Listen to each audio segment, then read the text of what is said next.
Saka pathiana chuan khongai la in lalpan kan ti ve tel lovi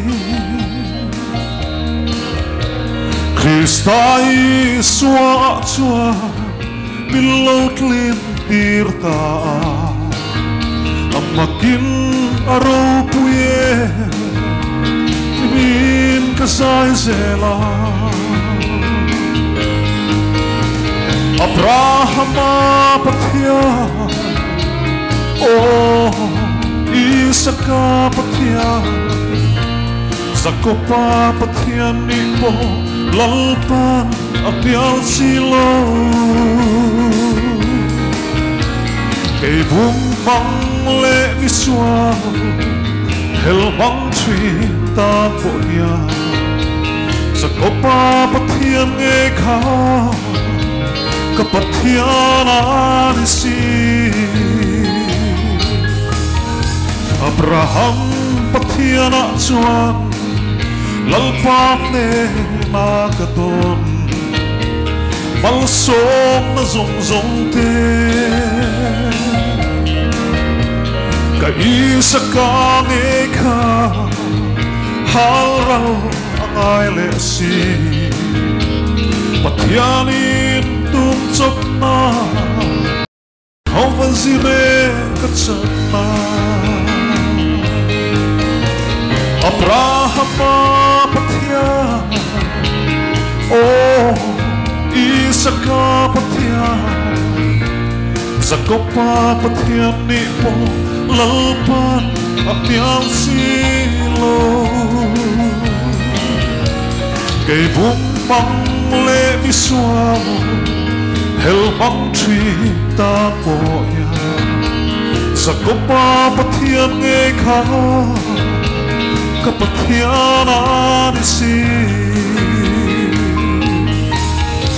Zakopa pathiana chuan kachakna zong te ti chiat saka omi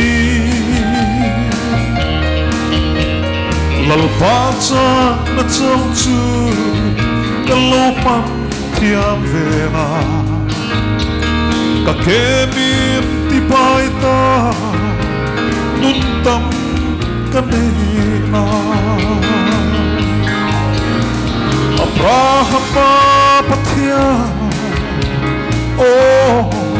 Isaka pathya Zakopa pathya nipo lalpan apial silo Kay bumbang le miswa helbang tri tapo ya Zakopa pathya ngekha kapathiana nisi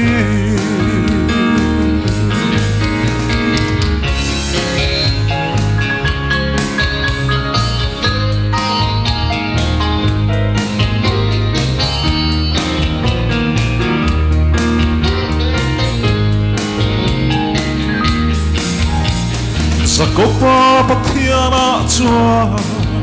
kachakna zong te ti chiat saka omi lalpa chan na chau chu kalopan thiam vena kakemin ti paita nuntam kanina Abraham pathya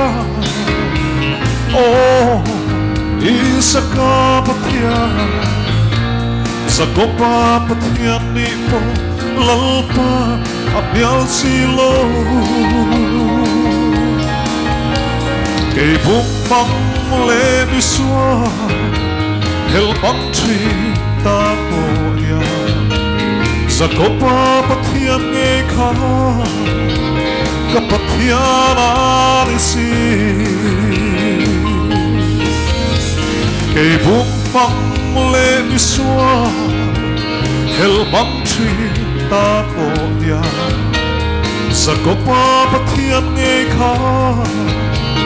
kapathiana ni si